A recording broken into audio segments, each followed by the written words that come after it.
The words came out as a whisper, but Harrison heard them. Robert killed himself the moment he decided to be a hero. Do you know how many people depended on my practice? Not just employees, their families, their children's college funds, their mortgages. One sanctimonious doctor was going to ruin the lives of dozens of people. Charlotte began to cry, tears streaming down her face, as Harrison drove faster, leaving the commercial district behind. The familiar streets gave way to suburban neighborhoods, then to the rural roads that led toward Mount Rainier. He found discrepancies, didn't he? Charlotte said through her tears. In the billing, Harrison's laugh was bitter. Discrepancies, such a clinical word for it. Robert couldn't understand that sometimes you have to work the system to keep a practice afloat. Insurance companies deny legitimate claims while their executives get rich. I was just leveling the playing field by committing fraud, by surviving. Harrison's knuckles whitened on the steering wheel, but St. Robert couldn't see the grey areas. Everything was black and white to him. He was going to report me, destroy everything I'd built, send me to prison. For what? For making sure my people could feed their families. The trees grew denser as they drove, the afternoon sun filtering through the canopy. Charlotte recognized the area. This was the road to the Sunrise Visitor Center, the same route Robert would have taken that October morning. Where are you taking me? Where do you think? Harrison turned onto a dirt road, the Mercedes bumping over roots and rocks. Your husband liked to hike, thought the mountain gave him clarity. Let's see if it does the same for you. 20 minutes of terrifying silence passed, broken only by Charlotte's quiet prayers and the sound of gravel under the tires. Finally, Harrison pulled into a small clearing and shut off the engine. Get out! Charlotte's legs nearly gave out as she stood. The forest was quiet, peaceful, even birds calling in the distance. It seemed impossible that she was about to die in such a beautiful place. Walk! Harrison gestured with the gun toward a narrow trail leading into the trees. We're going to take a little hike, just like Robert did. They'll find you, Charlotte said, surprising herself with the steadiness of her voice. The police know I was with you. My sister knows. Your sister knows you had coffee with an old friend. The police will find your car at the coffee shop and assume you went for a walk to clear your head. Grief does strange things to people. Sometimes they follow their loved ones. He pushed her forward onto the trail, the gun pressed against her back. The trees closed in around them, the afternoon light growing dimmer under the canopy. Move, Harrison commanded. We have some walking to do. The forest floor was uneven, covered in fallen branches and exposed roots that caught at Charlotte's feet. Harrison pushed her forward relentlessly, the gun barrel a constant pressure against her spine. Her breathing came in short gasps, both from exertion and fear. Keep moving, Harrison commanded, his own breathing heavy. Don't even think about running. You wouldn't make it 5 feet. Charlotte stumbled over a thick root, catching herself against a Moskova redry. The bark was rough under her palms, real and solid in a way that made this nightmare feel impossibly concrete. How many times had Robert touched these same trees, walked these same paths? They'd gone maybe 50 yards into the woods when the first siren wailed in the distance. Harrison froze, his head whipping around like a startled deer. No. He muttered, no, no, no. More sirens joined, the first growing louder, closer. Charlotte felt a surge of hope that died quickly when Harrison's hand clamped around her arm. You called them. His voice was flat, disbelieving. At the coffee shop, you called. The police, the sirens, were screaming now. Multiple vehicles from the sound of it through the trees. Charlotte could see flashes of red and blue lights. Damn it. Harrison yanked her roughly against him, spinning her around to face the direction they'd come. His arm went around her neck, the gun pressing against her temple. This wasn't supposed to happen. The sounds of car doors slamming echoed through the forest, voices shouting commands, the rustle of movement through undergrowth. They were surrounding the area. Dr. Harrison, a familiar voice boomed through a megaphone. Detective Morrison from that morning. This is the police. We have the area surrounded. Let Mrs. Henley go and come out with your hands visible." Harrison backed up against a large Douglas fir, using its trunk as cover while keeping Charlotte firmly in front of him. She could feel him trembling against her back, his arm tightening around her throat. "Back off." He shouted, "Everyone back off, or I'll kill her. I swear, I'll do it, Dr. Harrison. No one needs to get hurt here." Detective Morrison's amplified voice carried clearly through the trees. "Let's talk about this. Let Charlotte go, and we can work something out." "There's nothing to work out," Harrison's voice cracked. "You don't understand. Robert was going to destroy everything. Everything I built." Charlotte could see officers taking positions behind trees, weapons drawn but pointed down. They were being careful, professional. A younger officer in tactical gear was moving slowly closer from the left, using the undergrowth as cover. "Stay back." Harrison swung the gun toward the movement, then back to Charlotte's head. "I mean it. Everyone stay where you are." The standoff stretched out minutes, feeling like hours. Sweat dripped from Harrison's face onto Charlotte's neck. She could feel his whole body shaking now, the gun wavering against her temple. This wasn't supposed to happen. He kept muttering, "Robert should have just taken the money. I offered him money. Did you know that? Enough to travel, enjoy retirement. But no, he had to be noble, had to be righteous." "Dr. Harrison," a new voice called out, male, calm, professional. "I'm Officer David Chen, a negotiator. Can we talk? Help me understand what happened." "What happened?" Harrison laughed bitterly. "What happened is that one sanctimonious doctor decided he was judge and jury. 15 years of friendship meant nothing to him." Nothing. Charlotte felt Harrison's grip, shifting his agitation, growing. The gun moved from her temple to wave at the police, then back again. His movements were becoming erratic, unpredictable. "He had evidence," Harrison continued, almost rambling now. "Copies of everything, bills, records, bank statements, so careful, so thorough, just like always. Said he was going to the FBI that afternoon if I didn't turn myself in." Officer Chen took a slow step forward, hands visible and empty. "Let's talk about this." "Doctor, I'm sure there's." "Don't come any closer." Harrison's voice rose to a near scream. Panic had taken over completely now. Charlotte could feel his heart hammering against her back, his breathing ragged.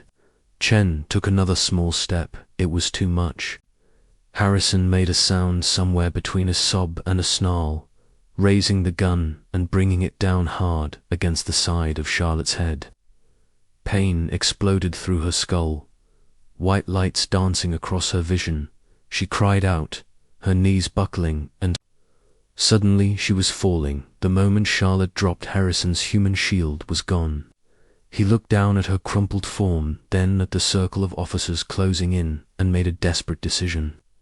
He turned and ran, crashing through the undergrowth. Deeper into the forest he made it, maybe 20 feet.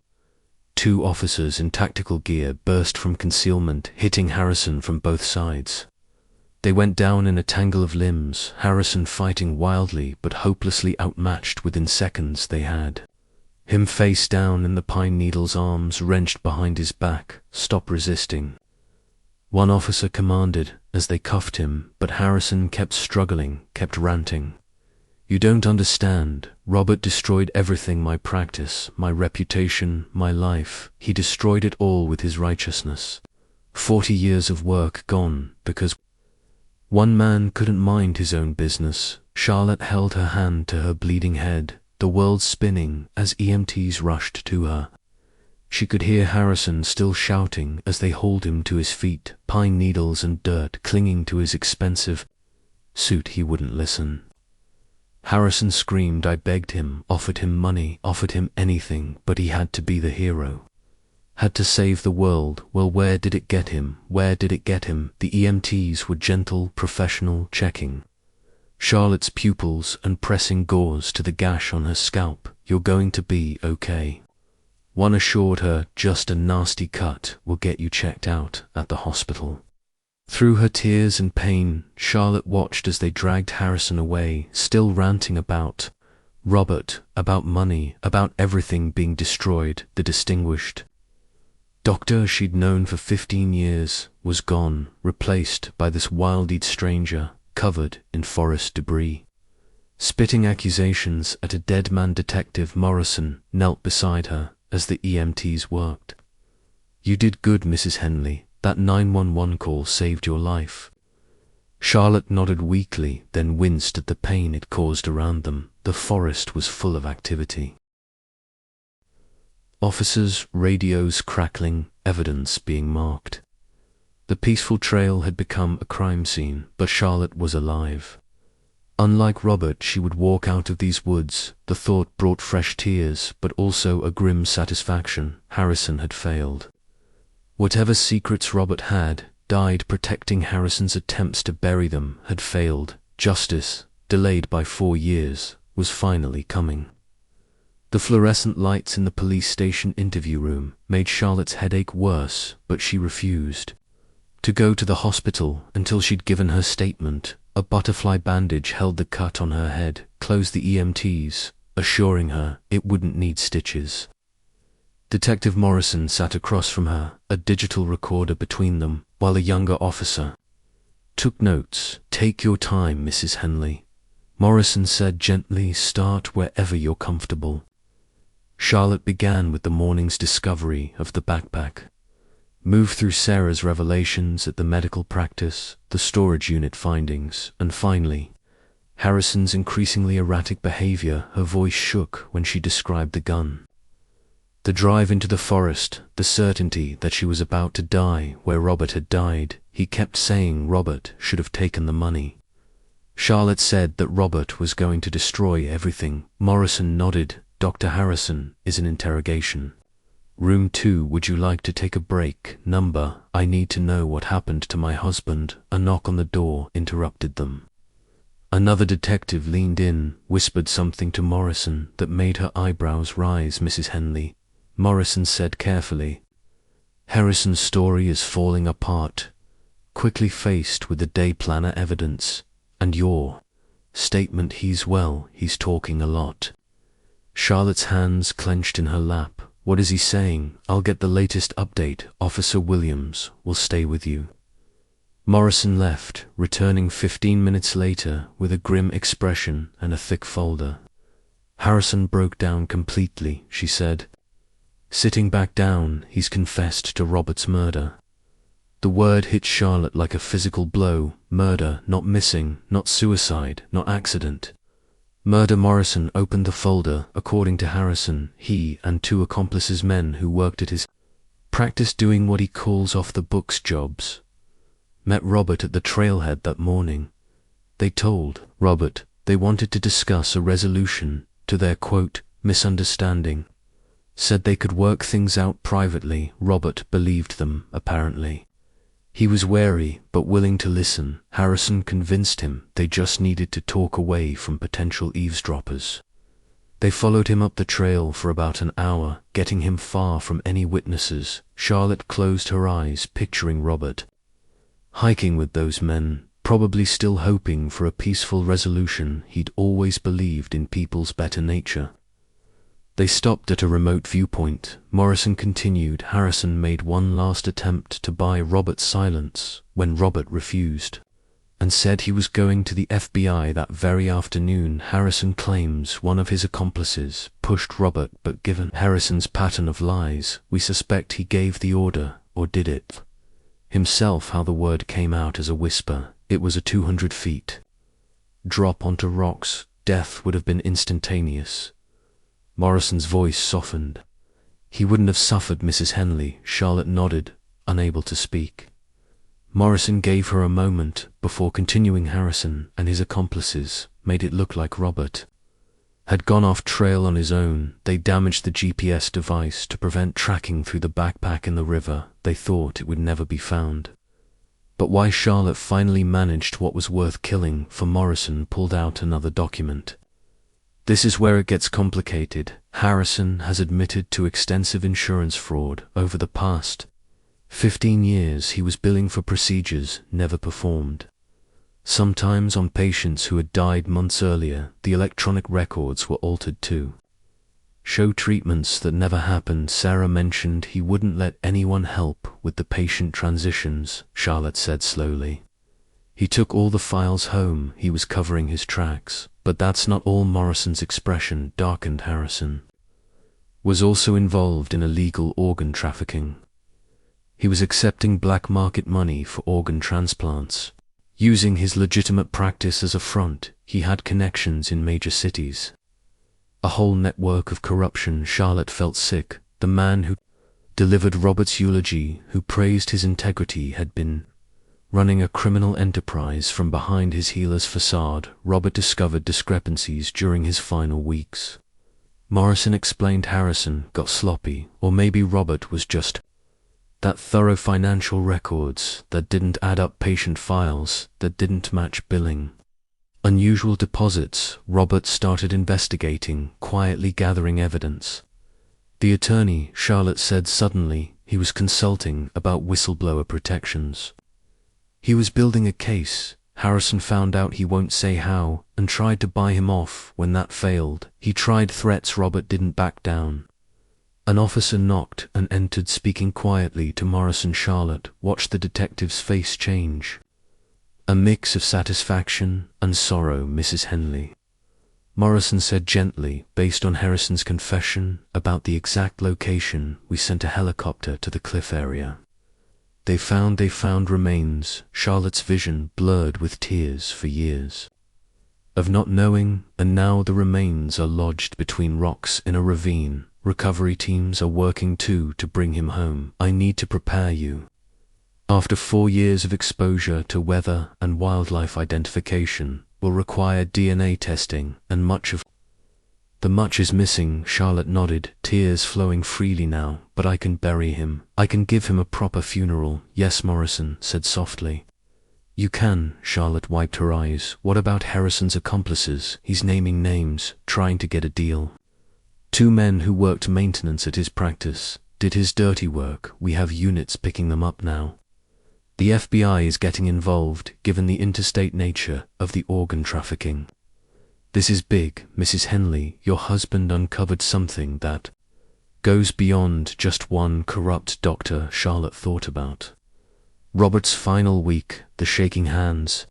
Sarah had noticed the secret attorney visits, the weight of knowledge he'd carried alone. He'd known how dangerous Harrison was, but felt morally obligated to stop him. He'd tried to protect her by keeping her ignorant of the danger. He knew they might kill him, Charlotte said quietly. That's why he didn't tell me about the meeting. He was protecting me. Your husband was a brave man, Morrison said. He could have taken the money, looked the other way. Instead, he chose to do the right thing. He always did. Charlotte whispered, it's who he was. Later, as Charlotte signed her statement, she thought about the 2 men she'd lost that day, the husband who died 4 years ago trying to stop a monster, and the illusion of the friend she thought she'd known.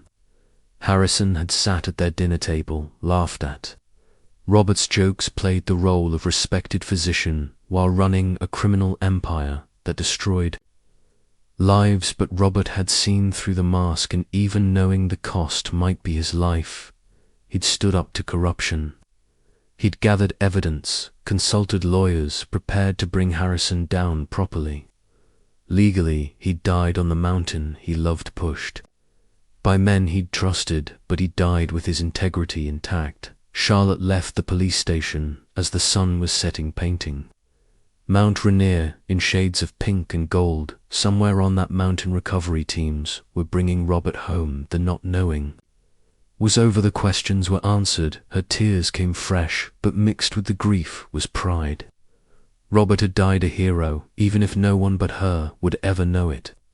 He'd sacrificed himself to stop an evil that had festered behind a healer's mask. She drove home slowly, already planning the funeral. Robert deserved a proper burial with full honors, with the truth of his courage finally known. Harrison would face justice, his accomplices would be caught, the network would be dismantled, and Robert would finally rest in peace, his final battle won.